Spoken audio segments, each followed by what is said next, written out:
G'day, welcome to David Joshua Ford, episode 109. On today's show, we're taking a look at what is new in Companion version 4.0. It did come out about 4 weeks ago, and I was almost going to go live, but then there was a bunch of things happening in the studio, so I have re-rigged everything, but we are here to talk about the graphical layout changes to the interface. Also, the big one is going to be the module changes, and then there's a few other things in terms of new actions like adding logic statements. So. Great that you could be here. If you are in the chat, drop me hello, say where you're from, and it'd be great to hear if you have any questions about video production, live streaming, photography, all that kind of stuff. Drop your questions in there or in the comments after the live stream if you're watching after the live stream. It is good to be back in the chair. Just before we get started with the companion stuff, I have been in the process of rebuilding my rig, which is this thing over in the corner here. So I've got a video one and an audio one, and the hardware's all done, and I've got a bit more things to do on the programming side of it. So this has been able to reconfigure my space, move my desk out here. It was over here for previous live streams. So just kind of getting the orientation of the studio down pat so it can sort of clean it up. And today I'm also running the whole show via an iPad, just trying to get a little sort of cleaner desk space here. It's really nice to have a clean desk. I've had a really messy desk for a month as I've been rebuilding the studio and rewiring everything. And in the coming weeks, I will go into how I've done that, the networking side of it, and sort of the systems flow of how I've built this out. All right, let's kick off and take a look at the new changes in Companion 4.0, or 4.0.2 is what it's up to now. And when you first log in, the thing you're gonna notice is the GUI. The graphical user interface here looks kind of similar, but also a little different. So it could be a little disorientating if you were used to the old layout, had all of these tabs along the top and then sort of sub-tabs. So it's sort of more of a horizontal layout. And this new one is putting all of that down the sidebar. It is all still there. You just got to go hunt for some things, like in the settings. All of these settings are now kind of broken up into their own sub-tabs. And then there's some tabs that can get very long, like variables here. So if you're ever trying to find how to like export something here, chances are you need to come over here and actually scroll all the way down to, for example, the import-export tab has its own place there, and if you're getting lost, just trying to close these little tabs, and then you can just sort of reduce your screen real estate here and get back to the core functions, which are connections. That'll be pretty familiar with the actual connections that you have attached in Companion. These are all the ones that I have. The buttons, that's where you can do all of your great work designing. And within here are some sub-tabs of pages, presets, and a action recorder, which has been around for a while, but not fully developed yet, as far as I'm aware. Surfaces, triggers have their own tab. Variables has its own tab. Close these up again. Modules, this is a big one that we'll get to in a second, but there's now a whole tab to manage the modules, which kind of relates back to the connections. So modules are kind of the software that's controlling the software version that is controlling the equipment, and then the connections are the number of specific connections that you're making off those modules. So you could have an ATEM module, and you could have 5 different ATEMs coming from that one module. Import, export, log, interactive buttons down here for emulator. This is where you'll find your emulator buttons if you want to jump out and have that easy to access. Close this down.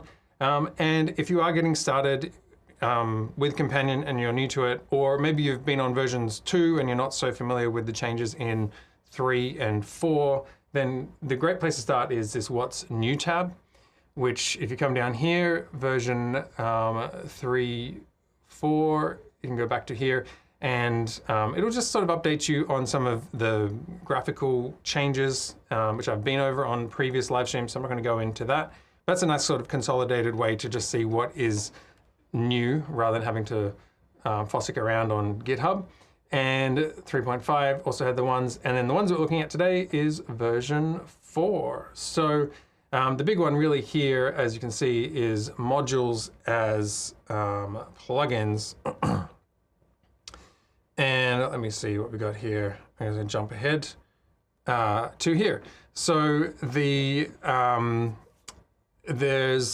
bundle modules now within Companion. So the modules have been separated from the core. Previously with Companion version 3, you would download Companion, and within that download would be hundreds of modules to control cameras and lights and whatever the particular equipment is. With version 4, we now see that separation. So you're downloading the core of Companion, which is sort of the operating system program that is running it. And then you're not actually downloading any modules at all by default. You're going to go in and individually download the modules that you want and need. So this is a really great change because you can manage it separately to the core. So you don't have to wait for an entire upgrade cycle for features that might have come to specific modules in the betas to make it into the stable version. You could stay on a stable version of Companion and you could just update particular modules, or you could have multiple instances of that running if you wanted to test things in a certain environment without having to change your whole Companion core structure. So let's go to let's jump over here. If you go to bitfocus.io and to the download section, you're going to grab Companion, as you're probably familiar with, is version 4.02. There's been a few minor changes since 4.0 came out. And grab the Linux, Mac, or Windows version for you. This is where the betas are, and also over here, if you want to see any historical versions, you can jump back in here and download other versions of Companion. So if you wanted to stick with version 3 for whatever reason, you could do that. But what you're going to do is grab version 4, and remember there's no actual modules in there. So if you're going to be programming in an environment where you don't have the internet, then you could also download just this bundle of all of the modules as well, so you can import that. If you have internet, don't worry about doing that because you can access all those modules from within the Companion interface. Just to bring up to date on terms of what else is going on in here, Buttons is the new software which has up to version 1.026. Which is sort of similar to Companion, but is a sort of paid version, more enterprise focused. Companion Pi, if you want to put it on a Raspberry Pi. Companion Satellite is really useful for accessing your main Companion from another remote computer. And then the firmware utility updater is what you'll need if you've got a StreamDeck Studio and you want to sort of update it on that. And listener, I haven't actually looked at, so I don't know what that is. All right, so we jump over to Companion, and remember we said these are the connections that I've already brought in. If you're starting fresh, then it's going to be blank, and you would come over here, you could refresh module list, and this is just going to sort of have every single module in here that you could want. So I'll put in something that I don't have. So I don't have vmix. But you could add that and it will bring in the latest stable version. So I'll add that, and then down the bottom I have vmix, and this is all of the vmix configuration here, and it has already downloaded the latest stable version. You can choose I'll go back to, I have an ATEM, so I'll probably work with that one instead. So I have 3 ATEM connections here to my ATEM module. So you can see here, my ATEM module is version 3.18. So they're all on the same version here. I've got a 2ME constellation, a extreme ISO, and I've also got a ATEM Mini Pro ISO, which is not connected at the moment. So this is where you would turn this on if you want to program it. Let me save that. There we go. So I could connect it to my Extreme again. And then we have a connection, like you're probably familiar with. So if you have a connection and you're trying to change it, you actually have to disable the module, and then you can come in here and choose what update cycle you want to be notified about, stable or beta or manually.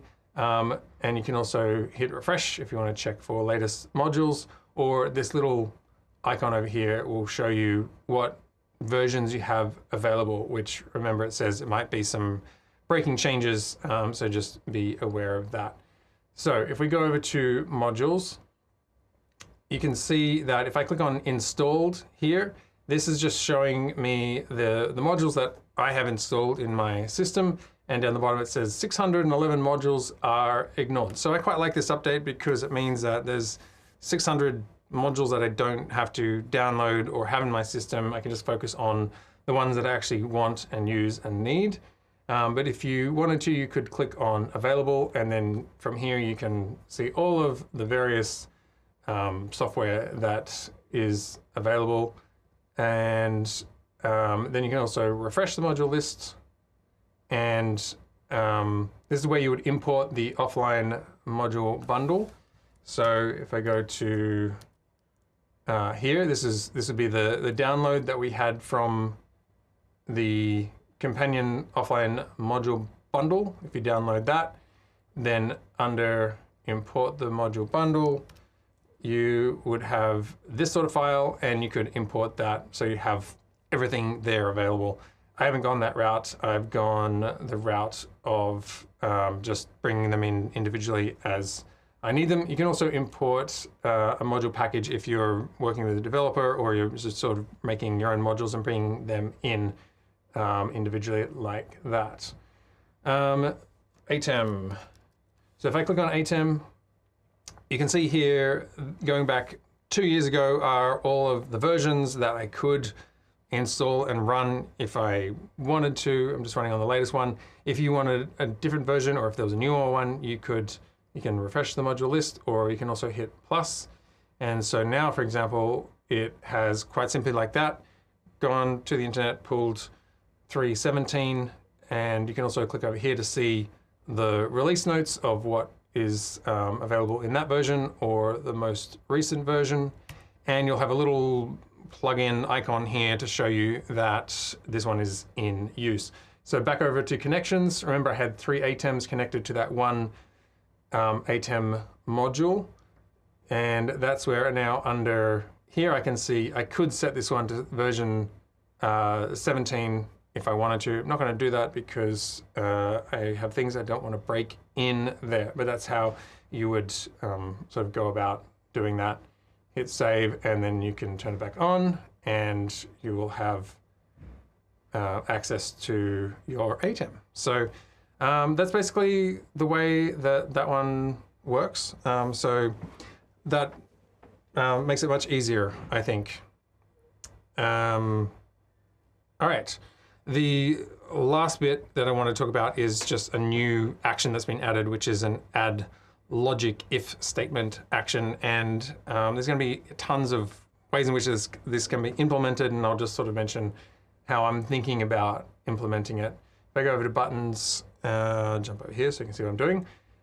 And if we go to buttons, I need some canvas here. Where's some canvas? It's all used up. Maybe I'll just delete some things from here. I'll just take this one away. All right, so if we make a button and we go type in if, logic if statement, this is what we now have available as an action to add in sort of sub actions. So we're saying execute some actions if a condition is true. So when this condition is true, do this, otherwise do this other thing. So you can leave the else blank if you don't want to do anything. The way that I'm thinking about using this is I have some under my variables for custom variables. I have ATEM. So I have a custom variable called ATEM, and that is, at the moment, is just 1. And you can see over here I have to control my ATEM, and that every time I click on I just get off here. The different ATEM, it's changing that variable. So you'll see here, I'm selecting ATEM 1, and you'll see in the custom ATEM, it's updating to 1. If I select the ATEM 3, then it's ATEM 3. And so I put it back to 1. So I want to get that custom ATEM variable, and under buttons, come back to my thing here. And so this would be when variable check variable when the ATEM, when the custom variable ATEM equals 1, then do this, which could be let's type in ATEM1 program input from variables, and I could go ATEM1, put ATEM1 in ME1 in 1. So I'm saying put on my ATEM constellation into my mix effect layer 1, I'm going to put camera 1. And then otherwise I could do something else, but I could just leave it like this. And what I could actually do here is hit duplicate on this whole action. Gets a bit hard to read all this stuff after a while. And then I could say check variable if the value is 2. And then I want to change this to ATEM2, ME1 input, it would still be 1. And then I could also hit copy again, and ATEM3, and that would be it. And I need to change this one to 3.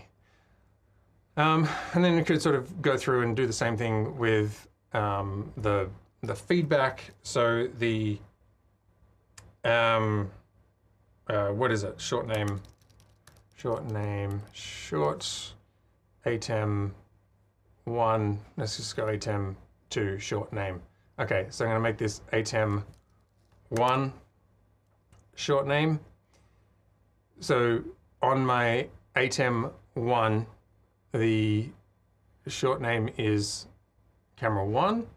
But you could change this within here. Instead of ATEM1, I could put in my custom variable like that, and you'll see that it still works. So when I change my ATEM that I've selected, the feedback on this button is going to actually reflect what the short name of input number 1 is on ATEM 3, 2, or 1. And so while this gets a bit complicated, and it's a lot to build on the back end, for the profiles that I make for you guys, this is the type of thing that I look at doing so that when you have multiple ATEMs connected, you can just have one set of pages rather than having 60 pages, you can have 20 pages and sort of access all of these functions across 3 different ATEMs. I use, a tooling constellation for my main switching, a ATEM Extreme SDI ISO for my sort of 8-track video recorder, and then I've got an ATEM Mini, which I've had for a while, and that's just kind of either a backup one or demo one, or one that I'll put at the front of house for a job if I'm trying to send something back over that way. So that's sort of one way in which you could use it, or else, there's tons of ways in which you could use this action, so it's going to be really great to incorporate this into the things that we're working on. All right, that's all I got for the updates there. I'll have a quick look at your questions here. Great to see guys in the chat. We got Aaron from Utah. We got Nils saying g'day, and we got E109 Dre from Stuttgart, and Chris just across the water in Jersey City. Great to have you here.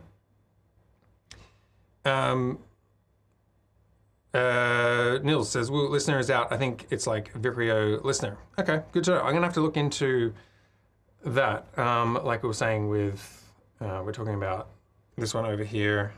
Let me get back to my, this one here. This listener app. I'm gonna do it online because Silicon, let's download that. I'll play around with it, and if I have something to share, I will share.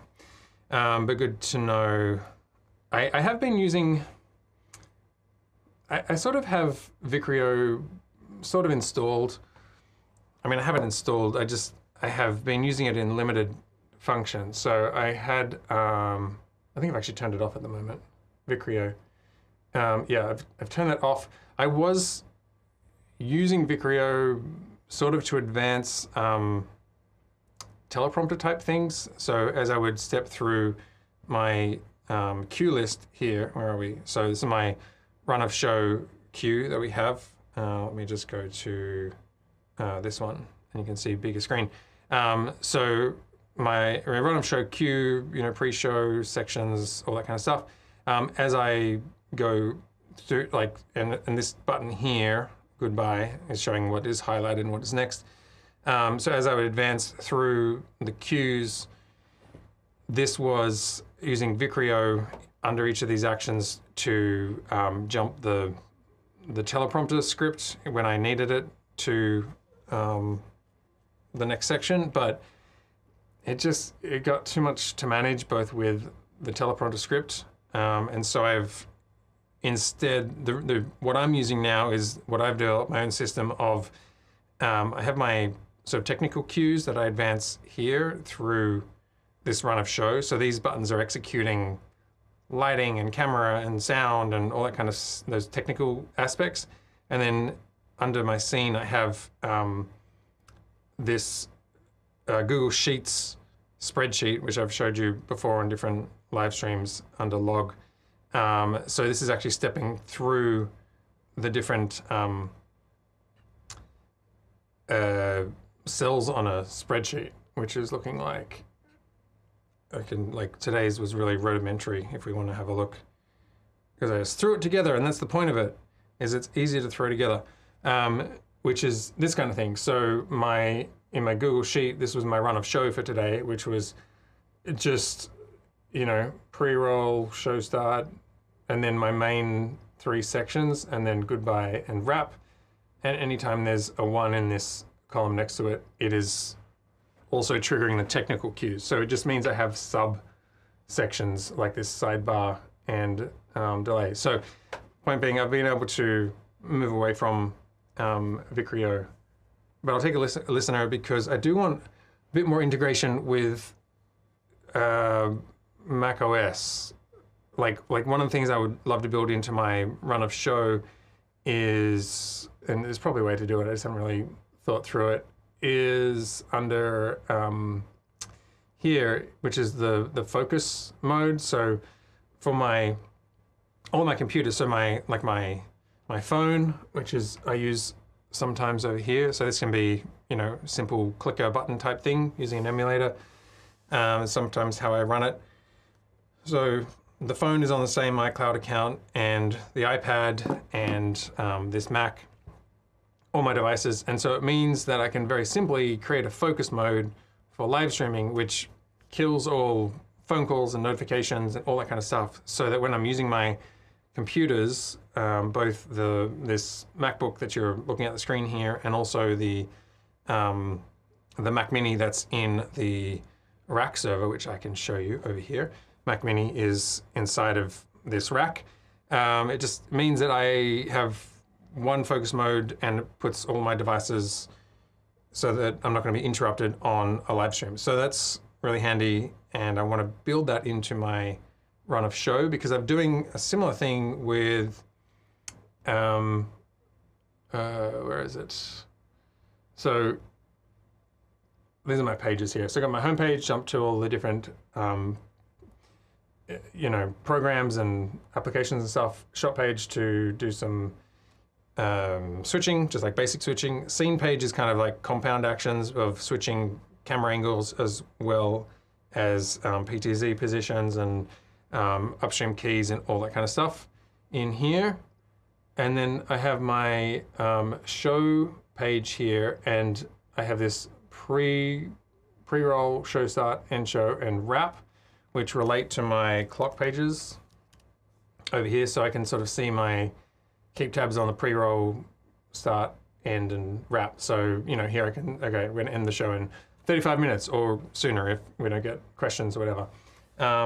So that means, let me go back here to this page. So in my, when I'm putting together my show, I have my cue page. So this is, I sort of practice my technical cues and I step through all of the intro and parts 1, 2, 3. And so we have the lighting changes and the music and all that kind of stuff. That happens on this level. But then when I am ready to start the show, I press the pre-roll button here. And that sort of runs through this bunch of actions, including, you know, turning off the fan that's in the room over here. So from an audio point of view, just want to sort of, you know, don't want the fan running. But then when I wrap the show, it will, where are we? It'll turn on the fan again so that it sort of gets everything circulating. But so those sort of things are built into my pre-show, like my pre-roll. And I noticed today, well, two things was, one, I didn't set the right streaming key in the web presenter because for the past month while I've been building the studio, I've been using the, what was I using? I was using the ATEM, I think. Oh, I was using ATEM Mini because all of the rack was, you know, being configured. And so I had the wrong streaming key in there and that didn't work. So I've troubleshooted that now. But I started that. And then I just have, where are we? So when I press the button, it takes me back to the first cue. It has a bunch of different variable changes. It sets the file name of, so it actually goes and grabs the YouTube title and it puts that into the ATEM Extreme ISO and then hits record on the backup. So I'm live streaming to the web, but I also have a local copy backed up. And when I go after the show to look at it, it has the actual, you know, E109 show name in there. So it's much easier to file manage rather than a bunch of digits. You know, even a date is good, but, you know, not as descriptive. So that's what this set file name in here is. So it actually sets the date and then this YouTube unfinished, this is grabbing the name. It's starting the web presenter. It's going live on YouTube when I have the right streaming key in there. And what else? And then it's sending some messages out to YouTube. So it'd be great to build in the macOS part of that because I had to manually go and put on focus mode, which you don't want to miss if you're like halfway through a live stream and you have people calling. Yeah, that's not so good. It said, I believe it lets you press keys remotely. Thanks for that. I will go check that out. Nils, I really had hoped they would add a while option first. You have to explain what you mean more in the comments later, maybe. A while action option first. Doing something while actually else, yeah. Massive excited about the Logic edition. Yeah, it's gonna help. I mean, you know, if you compare this with, I first came on Companion version 2, I think. And so I've seen it come a long way and there's always fun things that just make what you can envision happen. Aaron says, thanks for the overview. Always appreciate it. Studio setup is looking good too. Thanks. Yeah, as I said, I'm pleased that I have a desk. I was like, there's so much stuff everywhere. And I don't think I've live streamed in like 4 weeks, which feels like a long time. So it's nice to be hit and go live again. And what else can I show you? I've got my rack is over here. So this used to be like a 4U rack in the same corner, but now it's taller structure, 16U of video. Actually, I think I've got there we go, an alternate view on it. Here we go. So we've got the the video rack, which is, and you can't quite see down here, a little bit tight, which is the power conditioner and a patch bay, and then there's the StreamDeck Studio constellation. I did actually put in a screen, like a 3U2 screen thing.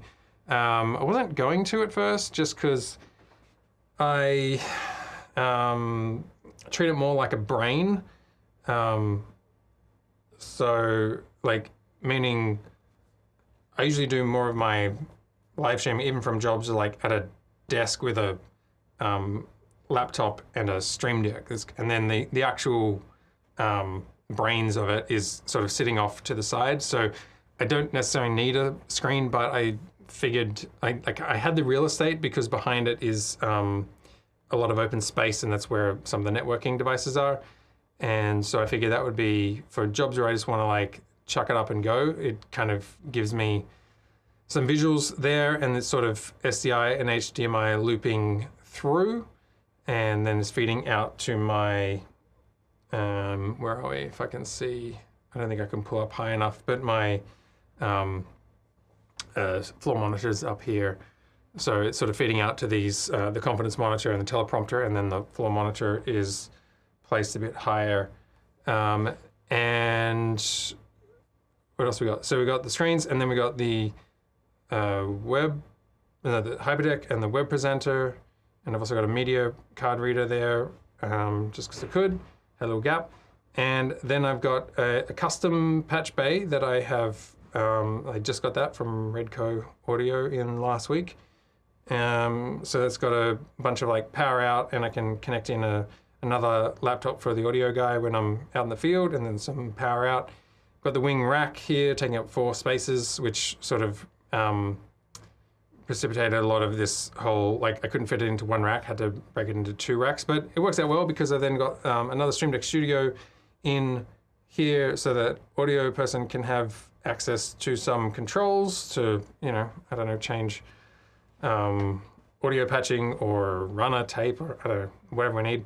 And then up the top I've got 4 wireless mic channels, amplifier, and a in-ear monitor all back in there. So it's kind of, that's the new rack that I've been building out. And yeah, I'll do a whole live stream on it when I can get some better camera angles set up and figure that out. It's like, now that it's set up in the corner, and I've actually rewired all the cables very nicely, and I've also, what's the word? Disperse the layout of it. So I got the video and the audio one. The video one is kind of the brains and has the router and stuff in it.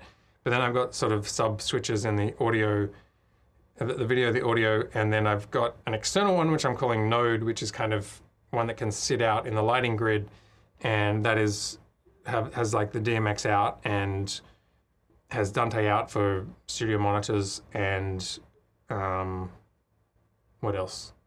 PoE for the cameras. So there's a bunch of cables that no longer have to come into the back of the rack here, because there's one cable that goes out into the rig, and I can just kind of take some of this cabling that was here, and it's kind of like up in the rig. So it just makes it you know, better in a small space. Rafat says, if my iPad isn't on the same network, how can I access Companion remotely? What port should I open up? Give an example. Many thanks. I gotta say, I'm not like hugely versed on VPNs. I did try for a while with GL iNet routers, which are great and I highly recommend. But the open whatever and the, I can't remember the names of them. I just remember messing around with them for far too long, and then just using ubiquiti stuff, and I was like, teleport, easy, done. So I've been using ubiquiti's routers now, also for installations for clients. I mean, I think my philosophy is partly to like go deep on an ecosystem, so that my knowledge base is more extensive. And so for routers, I've been using Unify just so that I learn more and more about it and get more confident of all of the little nuances and, you know, STP and all that kind of stuff, which I've been figuring out recently. Same with like the ATEMs, you know, going deep on the ATEMs and going Canon PTZs and, you know, lighting, using light key and all that kind of stuff. So sort of picking my streams. Oh, and then the wing rack, which I had over here, this one, just sort of choosing that as like something that I'm going to be using for the next 10 years, maybe. I don't know. We'll see. So I don't know what port ends. I don't know what port to open. I would say in my experience, I've just gone, for the time it would take me to learn something, the Unify stuff has been easy to understand for the most part. I've gotten pretty deep in some of it. So maybe give that a go. But essentially, you know, if your iPad isn't on the same network, like it has to be on the same network. I'm assuming you're not in the same space, you're somewhere else. And so what I do is I have, whoops, I think I hit a button there. That's not what I wanted to pull up. Let me just come back to one of the perils of using an iPad and then trying to multitask with it. What am I getting back to? This one, here we go. Let me see if I did that better swipe. What was I going to? The Unify or something. No, it wasn't Unify. It was Wi-Fi Man. I don't even have it installed on the iPad. But with the Wi-Fi Man, let me see if I can pull up on the computer. Wi-Fi Man. And I'll see what's in here. Just see if I can show you what's on there. Teleports. Studio. Here we go. Okay, I'm just gonna bring this over here and we're gonna go to this one. Here we go. So Unify has an app called Wi-Fi Man, teleport. In the settings, you can grab a key and you put it in here. For some reason, it's crashing on me, and you go on, and then it's going to go connect to my Mac back to my router here. I'm just going to quit this one because it's giving me grief. Quit. And then that's how I would connect that computer or that iPad back to my router that is running Companion, and then I'm sort of in the system and I can access it. So that's my long-winded way of saying give Unify a go, and hopefully it works for you. Otherwise, get to know how to set up a VPN, and you know, or if you're locally, just make sure you're on the same network and your iPad will be fine. Dun, dun, network change. Where are we? Vicreo is up to 984. I use it along with Magnet for dynamic app window placement. Good. Yeah, it's also a paid version. I've tried to, what I've done, try and make them, I've tried to avoid subscriptions that go annually. So I've got like a subscription to Lightkey, which is $90 a year or something, but that kind of really gets my lighting in a good place. Vicreo hasn't been totally essential for me, but I've still got the license, and we'll see. Yeah, spring for the VicreoPRO license. Yeah, so I've got that. I just don't know if I'll renew it because, I'll wait till I really need it, or find another way. Nils, you can now have more than 99 pages. Yeah, you can. I've been able to stay within that. I mean, there was, if I go back 2 or 3 years ago, I probably would have run, 150 to 200 pages if I could have. But because I couldn't, I had to find ways to fit all of that within not just 99 pages, but also 32 buttons was kind of, before the canvas expanded. and there's something to be said for that, because it's like, as your profiles get bigger and bigger, you still have to manage that. And that's probably one of the biggest challenges I have with my profiles that I sell on my website is you can create all this great functionality, but then, you know, you have to maintain that over time. And that can be challenging also when you're trying to do this for sort of like a universal system for people across different surfaces. So I have really focused on, let me jump back to over here. I've really focused on the StreamDeck XL, which I do have over here sitting by the side, and just using that as my sort of core interface, even though I do have the what do you call them? The StreamDeck Studios in the rack. So like the challenge with the StreamDeck Studio is you have essentially an 8x2, and then you would have buttons down here that are missing.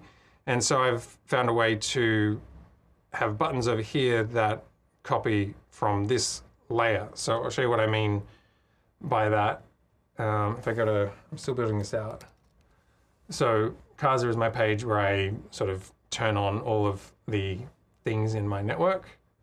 I'm gonna zoom out a bit so you can see it all. Okay, so this is the canvas that I'm working with now is basically 4 StreamDeck XLs, so 32 keys, 32, 32, 32, 4 quadrants, plus this extra row on either side, which is the StreamDeck Studios rotary. And so that means I can, on the StreamDeck Studio, turn the dials by default and just switch pages.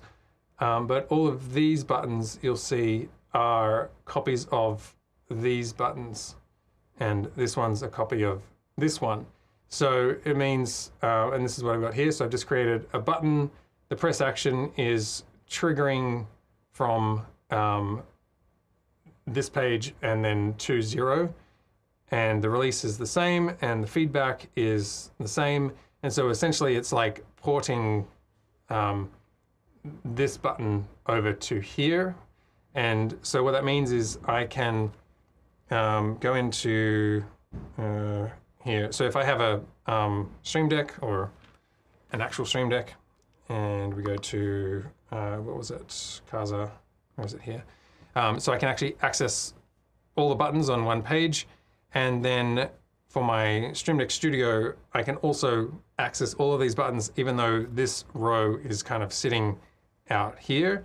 And the advantage of doing sort of that porting method is like, I don't have to maintain it as much. So these are just, this is just copying what's over there. So if I make a change to this button, it's just, you know, it's already reflected over here. I'm not then manually copying this button to there. So that's kind of the way I'm managing the surfaces. I forget what the question was. Where are we? More than 99 pages. Yeah, so you can, if you're not familiar with it, under buttons, under pages, you can come in here and add in more pages. I've got a couple of blank pages in the 60s, somewhere around here. One of the things I would really like to see is being able to reference pages via a sort of, what do you call it? Like a unique ID, like a unique string. At the moment, any page jump is just referencing an actual hard page number. So even though you can drag these things around, if you dragged page 89 to page 88, it becomes page 88. But any jumps that you have here in terms of, you know, setting your surface to a particular page becomes that, it's still that number. So that's kind of one thing that still doesn't work great for me. And in terms of, and it's not great for building out a page jump structure that then doesn't stay intact. There were 2 bugs. What was it? I don't know. So when I upgraded from 3.5 to 4, there's probably not all the bugs, but I did notice it wiped emulator names and homepage. So where are we? Under surfaces, all of these had names. So and then they've been wiped. So I've had to go in here and I had to put in my iPhone. So it's weird because it still kept some settings. So if I click on settings, I could still see that my row count and column count were 2 and 1. And I was like, okay, so I know that's my iPhone one because I had arranged that in a sort of 2 by 1. And, but for example, this one, actually don't know what that one is. This one, okay, so this is an example of something that was probably like, you know, emulator, whoops, yeah, E-M-U-L-A-T-O-R, emulator 2 maybe, because I had 4 of them. And then you can see here the startup page is also, it's lost its reference to that. So now it's, you know, not loading. So you'd have to go in here and give it a page. So now it's page 1. And I'm just going to use last, doesn't really matter because it's disabled. So now it actually has like a page number. And again, surface rotation, it doesn't remember that either. So there's a couple of things that got lost in the upgrade from 3.5 to 4.0. The other bug that I had was and this is maybe not a companion thing, and maybe it's an ATEM module thing, but my super source, wait. So all of these little, it's bigger. Okay, I'm gonna hit, oh, I'm on a super source now, okay. But these presets that I had, they now have transition rates, which I haven't fully experimented with. So you should be able to do moving boxes, and you can put in, I'm assuming that's frames, all that kind of stuff. But these numbers got screwed up. Like I think this used to be -11, and it's now point 0.11. So if I actually click on this button, you'll see that this is what it did to my super source, like which usually had a layout. So I had all these different presets, and now they've been messed up. So I got to go back to, where was it? Under, there we go, boom. So I had to go back into here and build it out again. So for example, page 3, I think is where I had my scenes and super source. So this was a button that I copied from the presets and then modified, which is saying put boxes 1, 2, 3, 4 on air. I thought maybe not 3, but maybe it's just small. And then change the box properties to, and I've gone through here and I've changed this back to -11.5 to get those boxes. But yeah, the way I did that, which was nice, was under my super source layout. You can actually like select box 4, for example, and I could make that smaller or bigger and sort of move it around. So that wasn't too bad in terms of just, you know, figuring out, and then like box 1, move that over, or I could adjust the crop, that kind of stuff. So I was able to get it back into place pretty easily. And then if you go to the button that you have, and if you've got these ones, you can actually go learn values, and it will look at what is currently in the super source and it'll populate those numbers. So that's one way to kind of get back on track if you find that your super source parameters are broken in the upgrade, is what I found. Let's come back to, I need more buttons now. Here we go. BetterTouchTool has a huge number of ways to control stuff on your Mac. There's a companion module for it, and it can also integrate directly with StreamDeck. Cool, I'll check it out. I have heard about that. I don't think I've actually ever looked into it, but I know the name, so take a look at that. While Hyperdeck is playing Do or Don't Do X. I know you can use a trigger, but I don't know if triggers can accomplish the same. And it's also got some port forwarding advice. port forward 8000, but yes, VPN is the way to go. While Hyperdeck is playing, don't do X. You could do that. I'm pretty sure you could do that. So if we go back to our my super source over here. So where is it? This one? When true. Let me just delete. I'll just delete the whole button and start over. So if I had logic if statement when not Hyperdeck, deck one, what's it called? Transport status is playing. What do you want to know? While it's playing, don't do this. I guess you could invert it. So if you're saying, not quite sure of what we're building here, but you say when Hyperdeck's not playing, then you could do this. Or you could say when Hyperdeck is playing, then take the action. Otherwise, do something else. So it just have to be variables. Like there's so much stuff you can put in here in terms of all the conditions. You know, there's all the internal aspects of like time of day and all that kind of stuff. And you know, but then all of your modules have different feedback that you can be looking at. So for example, I think I had NDI source selected.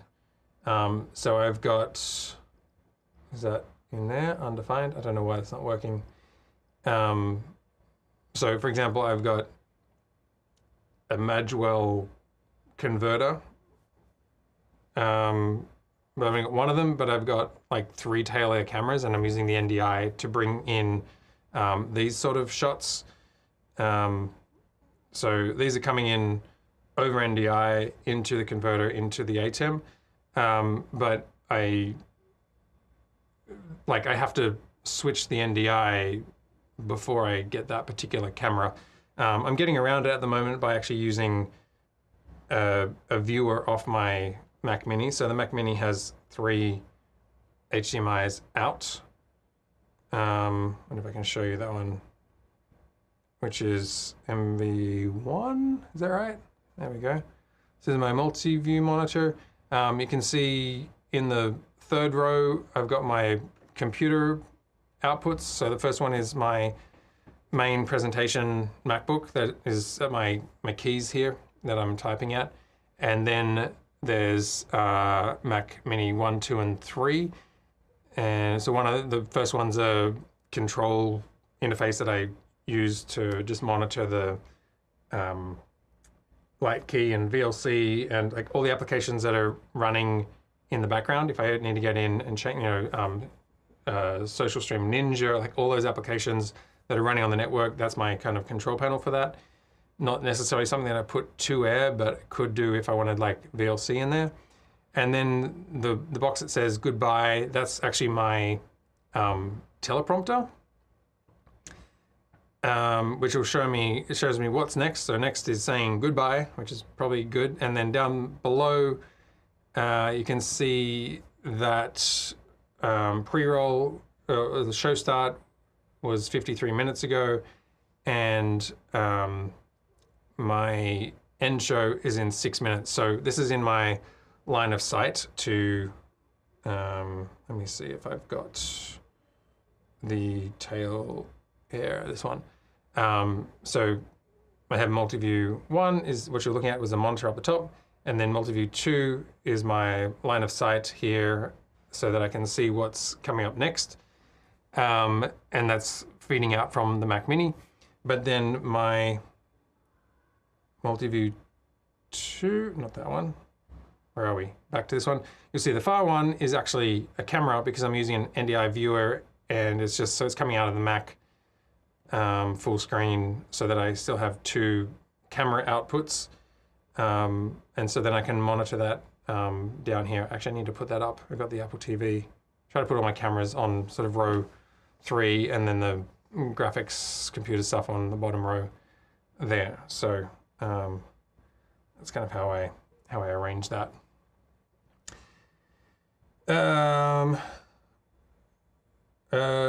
One-time fee for BetterTouchTool. That's good. Always like one-time fees are nice. It's just less to manage and keep track of.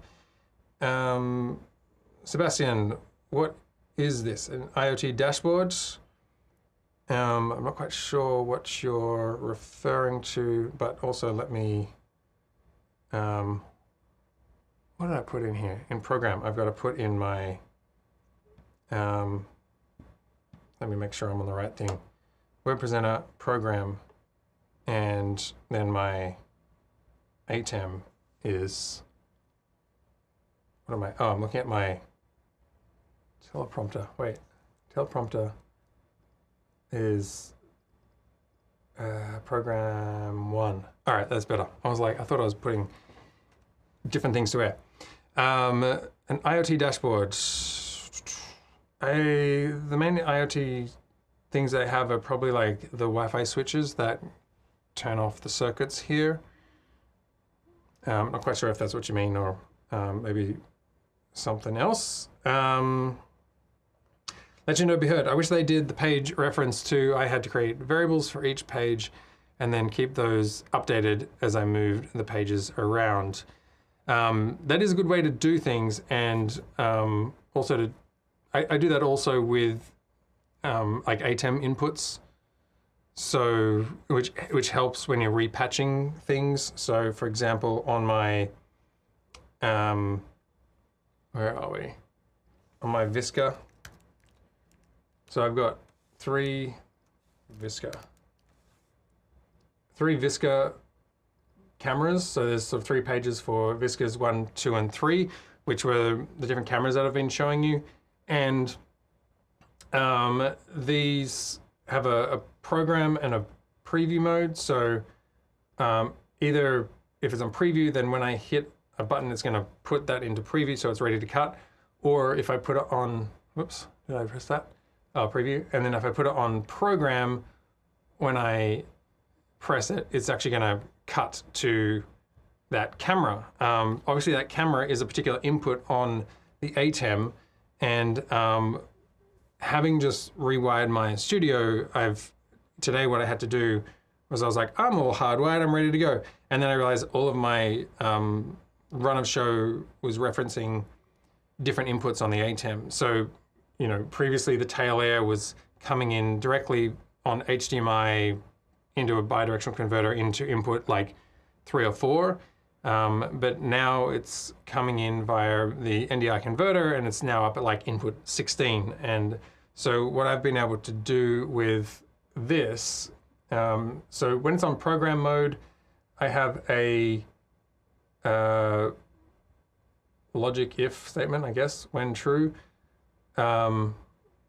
which is if it is in, it makes it, I swear, some of this new layout gets much harder to read. So if my custom variable for this is in program, then it's, while it sets the preset on the camera, like sets the camera position, it's also going to go to tab 3 and action that, which is set the ATEM program's input to, and instead of input 4 that I had before, it's actually a custom variable. And this custom variable is custom Visca 1 input. So if I go over to my custom variables and I type in Visca, you can see I've got Visca 1, 2, and 3, and these each have a number. And so I was, without having to go back through all of my buttons and update every single button in terms of what input that's targeting, it's just referencing that single variable, and then I can just come in here and change the input. So I change it from like input 4 to now it's coming into the ATEM's input 12. And then the camera 2 is using the Mac Mini's output. So that's coming into input 16 on the ATEM. So it just made it very easy to reconfigure my buttons so that under here, I've got my, so these are my buttons to my Canon PTZ1 is this bottom row, wide, mid, close, all that kind of stuff. Same with the overhead button, this one here, overhead camera, wide, full desk size, close, all that kind of stuff. But then up here, I can bring in my tail cameras by just copying that preset and pasting it here. And so now when I click on like this rack one, for example, it's also doing, tail layers don't have the smoothest of repositioning. It's just kind of like, boom, there we go. But it does get the position into place. And then it just means by a single button click, I can, so when I'm live streaming, I'm not trying to, prep the camera into the right position and then also put it into preview and then hit cut. Like it's too many things to think about. In your head, you're just like, I want to see that shot. And I know that that is that button and all of that is sort of covered on the back end when it's set up that way. But yeah, all right. So my my clock is telling me that I'm 1 minute past end of show, so I should wrap up, which is good to know. I'll just quickly wrap up any of the questions here, and then we'll be on our way. Let me get back to a close up here. When can we see the rack layout? Congrats on finishing the physical layout. What are you going to change next? It's funny when like you do all this work building a rack, and then there's all the programming side of it as well, that I still need to do that. I mean, a lot of this began because I wanted to get a much more scalable audio interface in there, which is the wing rack, which I showed you before. So we'll see how we go with the programming, and if it doesn't get, because it could be quite extensive. But the next thing I want to try and get up is build a wing rack mixer for the StreamDeck.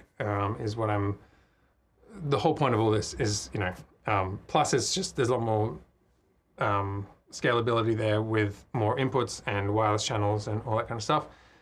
And then, yeah, the other challenging thing is shooting a video about a video is always, it just has its challenges and it takes time, and I'm a bit time poor at the moment in between jobs and family. So it's like trying to get some of this stuff updated has taken longer than I had anticipated. Let you know, be heard. I am looking to upgrade from DGF4 to 4.2, but not sure what the path is for that upgrade or how to deal with the first column. The first column. Not quite sure what that means. I'm using 2 StreamDecks. Maybe you mean the upgrade path should be fairly simple. So if you just go back to my website under, where are we? I need buttons to this one. If you go to, where is it? Store, account, downloads. This is where you can log in, and you'll see that the 4.2 is it. So if you've got version 3, it's a paid upgrade with a discount. So you'd actually need to go through the checkout for that. If you got version 4, it's a free upgrade, which is already in the account. So you just need to log in, download that, and export. If you've customized anything in Companion, export all that. I'd recommend bringing in the new profile and just doing a clean install over the top, and then bringing in any customizations back afterwards. And then you'll have something that looks a little bit like this layout. It's going to be a bigger canvas. These just hits the same buttons, but there is this button to the side. Maybe that's what you talk about, column 1, but you'll see this is like a -1. So it's the main Stream Deck is still by default just in the 0, position here. The canvas is just bigger to accommodate people who are using a Stream Deck Studio, or we'll see how we go. I mean, I feel like I want to, while you can use 4 Stream Decks with my profile or 4 emulators, I do try and also keep it so you can just use 1 Stream Deck, because managing 1 device on a desk is much easier than 4, particularly if you're mobile and moving around, you know, trying to connect 4 things in. So I wish Elgato would bring out a larger Stream Deck. That would be good. With more buttons and rotaries and fun things to play with. Yeah, so hopefully that is, it should be fairly easy from there, I think. Let me know. Send me an email if you get stuck. I see you have a larger canvas for your companion page. How to utilize this feature? I haven't found it very useful to enlarge the canvas. I'm sure you can change my mind. It's just a little bit like what I was saying there, so there's 2 ways of using it. So your Stream Deck is still going to just be these buttons. So you'll see here, Stream Deck, same buttons as what you have here. You can have a bigger canvas and it doesn't really impact you at all. If you go to like page 2 here, like I've been reconfiguring which inputs I put into the switcher for me, because I've got stuff up in the 16, 17, 18 inputs that I need, like cameras switching. It's like Apple TV is usually a phone that's coming in over Apple TV. So I've been able to cut and paste the buttons below here. So these are still sitting here in case I need them back. But you'll notice, like, this cut auto button here, that's the limit of the physical buttons here. So you can use this as just like a canvas to cut and paste to, like a, clipboard. If you just want to chuck other buttons down there. You can also, if you go to surfaces and add a group, this is where you could create a group. I'm not going to do it right now. Do I have any groups? I think I got rid of them all. But you'd create a group, and then you would add 4 Stream Decks into that group, and you would just adjust in settings the offset. Where are we? Horizontal and vertical offset. So if you move that, then you could get first Stream Deck here, and then you would get second Stream Deck down here, and then third Stream Deck here, and fourth Stream Deck there. So you could have 128 buttons in this canvas. I think if Elgato made a device that had 128 buttons, I would design for that. And you could do it by plugging in 4 Stream Decks. And I have 4 Stream Decks, and I still find it's kind of easier just having 1 Stream Deck and just trying to think through your workflow of like, what are the buttons you actually need in front of you? And that's where I've tried to build a bit more of a menu button of these 4 ones of like a menu button to jump to applications, a shot page to do quick switching, a scene page for sort of compound actions, a show page to monitor everything that's, live and recording and all that kind of status and health. And then a queue page, which is my sort of run of show that I have there. So that's the way that I've used that canvas. And then the other one that I showed you before is if you have a Stream Deck Studio, then they are long and they come out here. So I'm just creating reference buttons here that go reference back to this second row so that I can move that row up to the top right.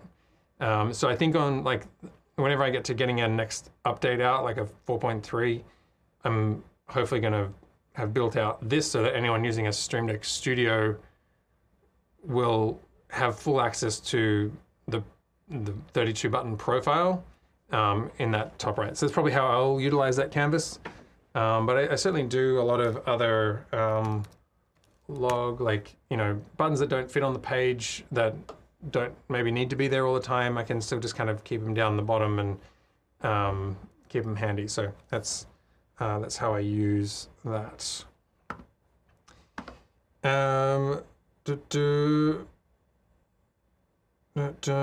Clean seasons are great. Clean seasons.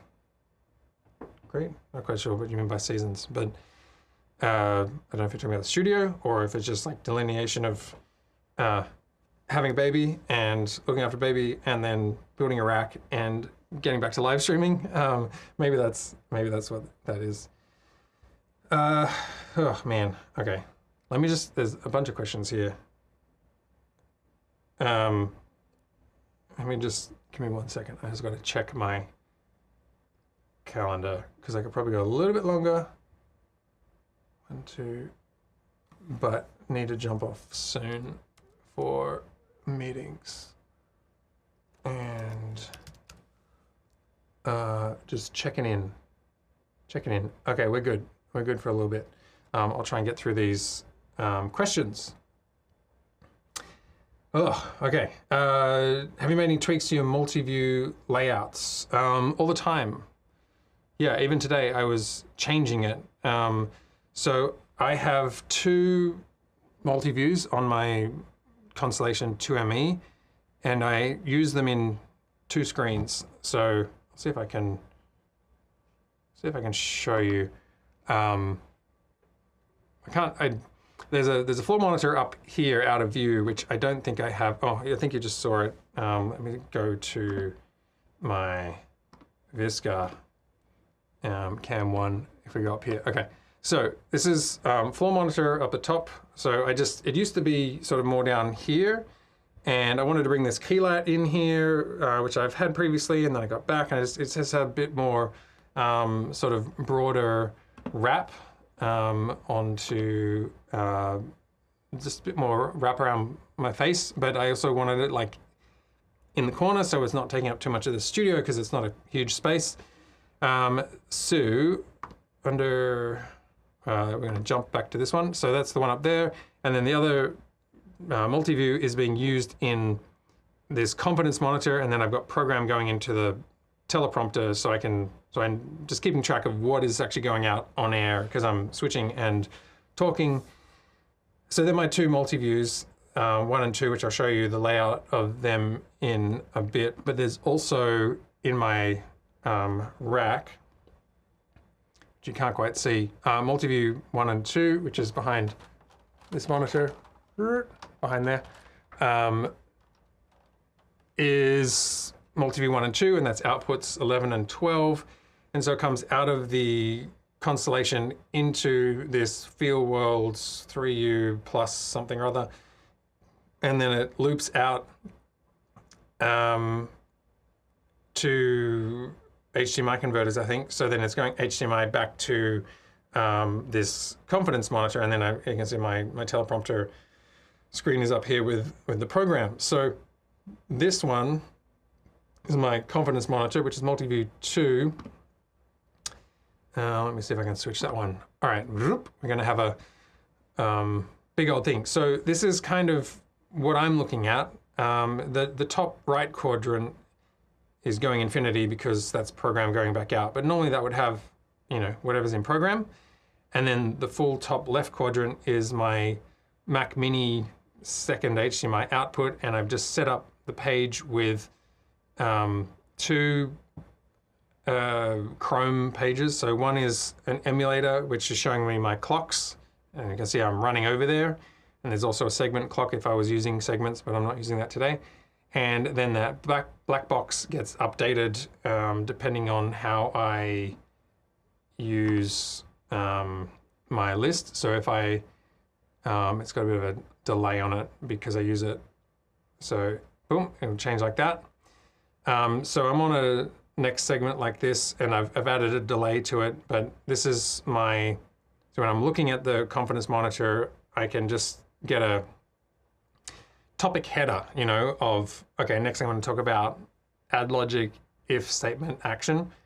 And then when I advance to the next cue, that actually puts this screen into the teleprompter for 5 seconds so that I can keep my eye contact to camera, excuse me.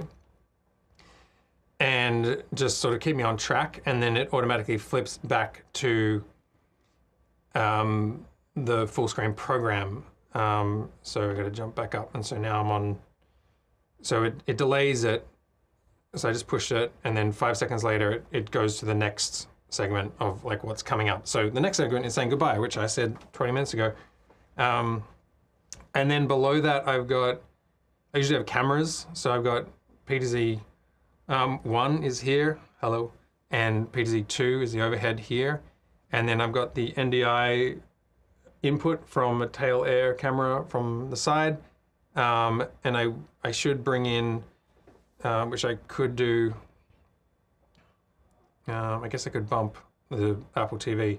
So in my profile, what I do is I go to multiview, and I can select my multiview 2, I think it is. And this is where if you turn on jump and jump back, you can do some good routing. So Apple TV is in this one, and I can go Apple TV, and instead I want Mac 3, and now you can see that I have routed Mac 3 into that multi-view, and so it just means I have a better view of my cameras along that row.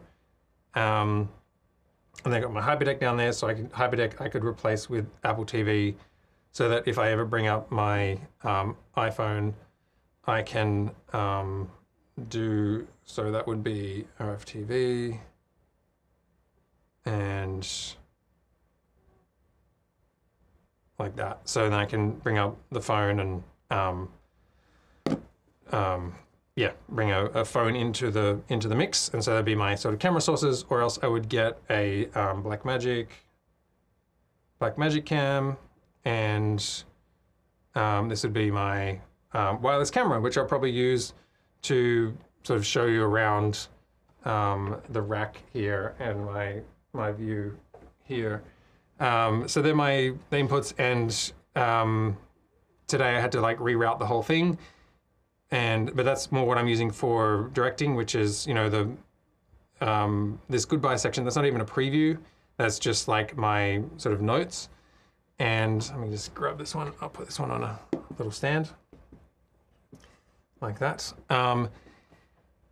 And program, and then the next one is under. What was I doing? Multiview 1. So my floor monitor up above me has more of just like things that I can't fit onto the one in the confidence monitor. So again, I've got program preview up the top, so I can check if I need of what is in preview. I've got my Apple TV one in here, Hyperdeck, Media Player, Super Source. And then I've got all of my screen inputs on the third row. So my main MacBook presenting screen here, and then my 3 Mac mini screens. And then down the bottom is my 4 deck links, which I'll talk about at some point, and also how they're kind of a bummer as well. I don't know. I had high hopes for deck link, and I feel like I probably could have turned a $1,000 job into a $250 job. But yeah. So that's the StreamDeck. Sorry, not the StreamDeck. That's the multi-view, and sort of how I change that. And then, of course, you always got to remember to save startup state, so that when you power down, you can grab that. Show off the new patchbay, please. Yeah, I'll do that in more details at some point, but I can also, using my, oh yeah, Apple TV. Here we go. So, I don't know if I can zoom in from the desk, because I'm behind a desk here. Here we go. So, down here is my old patchbay. So I've just replaced, like I got PoE out, and some USB and some auxiliary HDMI.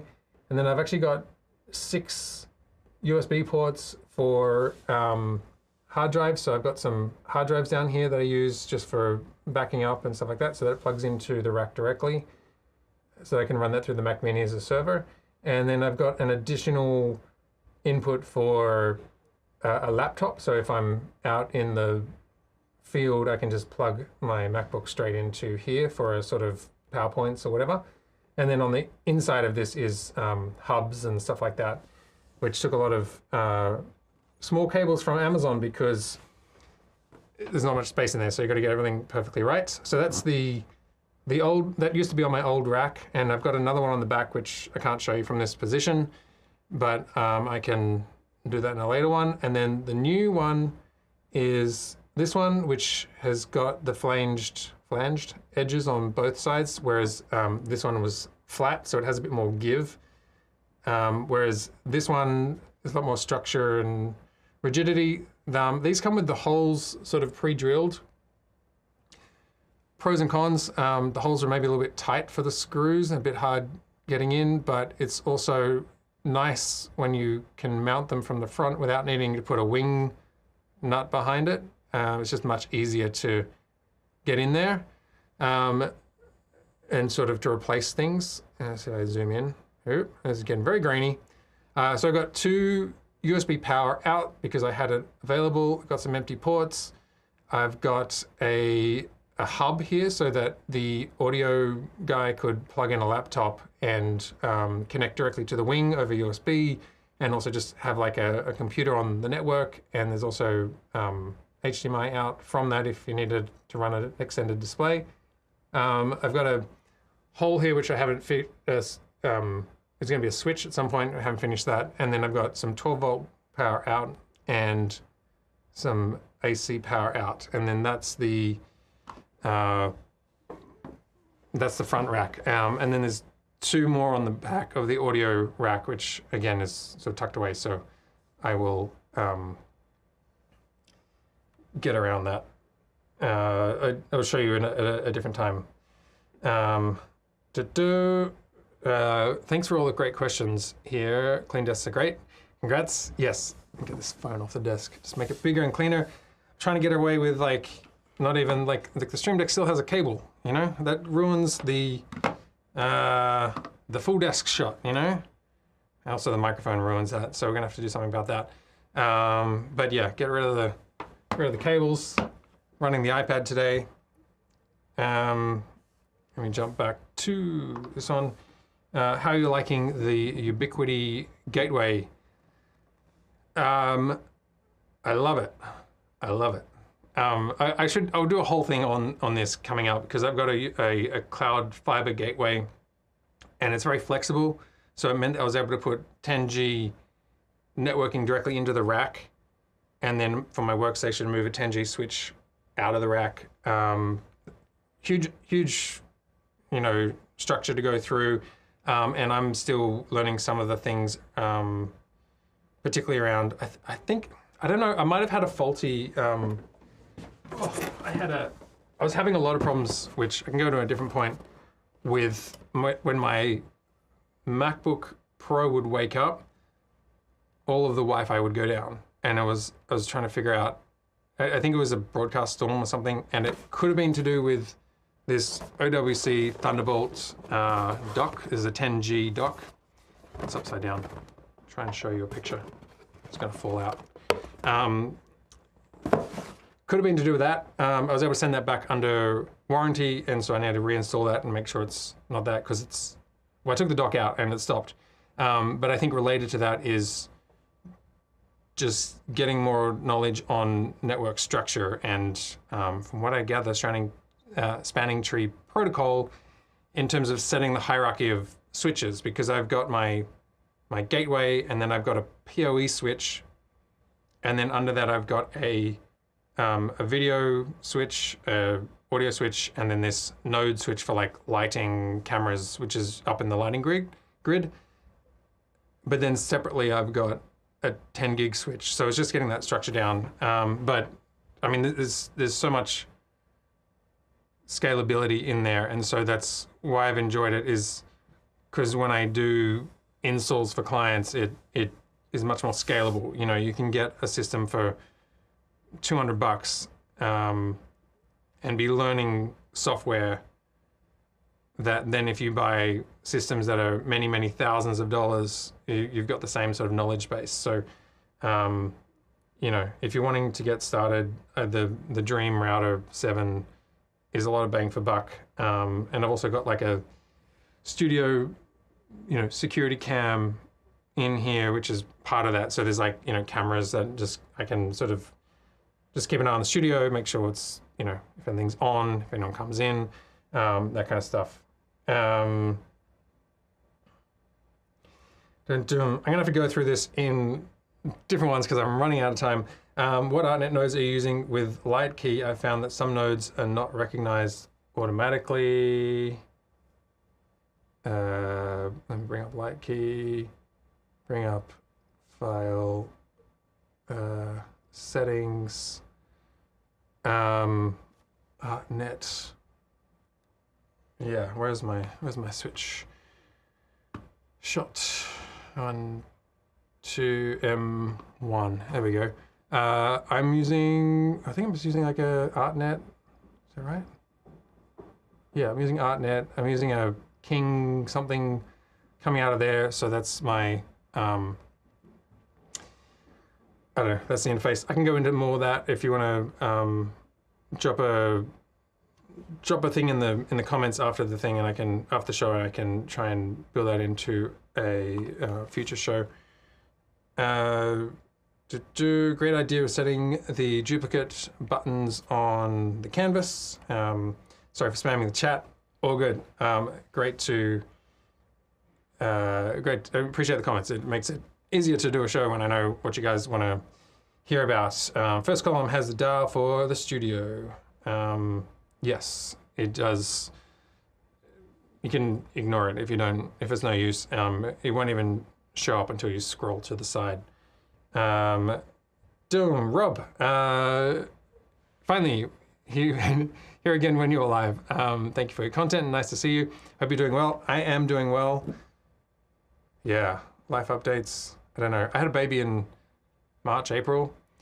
And it's been good. It's been easier than the first. And, but it just takes a lot of time, and she came a bit early, and the whole rack build that I was planning to have done by the time she came wasn't finished at that point. So it just meant it took a lot longer to get things finished. And so then it kept me offline. Like, so there was probably a month or two where I was live streaming from a ATEM Mini, sort of hacked into the same cameras and lights in the studio. And then when I finally did the final patching in the rack, that's where I was just like, nothing's gonna work. So, you know. What did you miss? Hopefully a great show. Go back and watch it. There should be, as we go through, I should automatically be laying down chapter markers, so you should be able to jump around to different comments that were asked or different chapters. Have you had any issues getting the Mac Mini to play nicely with HDMI to SDI converters? I've run into issue on a client laptop before and had to switch to a gefen converter to use it. No, they've been good. So my Mac Minis, it's using the HDMI out on the back into one converter. I've got a hub in another one, which is also using the USB for devices in the rack. And then I've got a USB-C to HDMI cable direct. I was going to put another hub in. I was just running out of space in the bottom of the rack. So that has been fine. I haven't had any problems with that. I do on some of my monitors have a green line down the side, but I think that's from a HDMI splitter. So I don't think that's actually upstream of what's going to live. Great questions. I do have to jump offline because I have to go to a consultation. Maybe I'll do a bit of self-promotion here, which is if you want help setting up Companion for your network or business company, then I do offer consultations under, let me jump over here. If you go to my website and you go to store,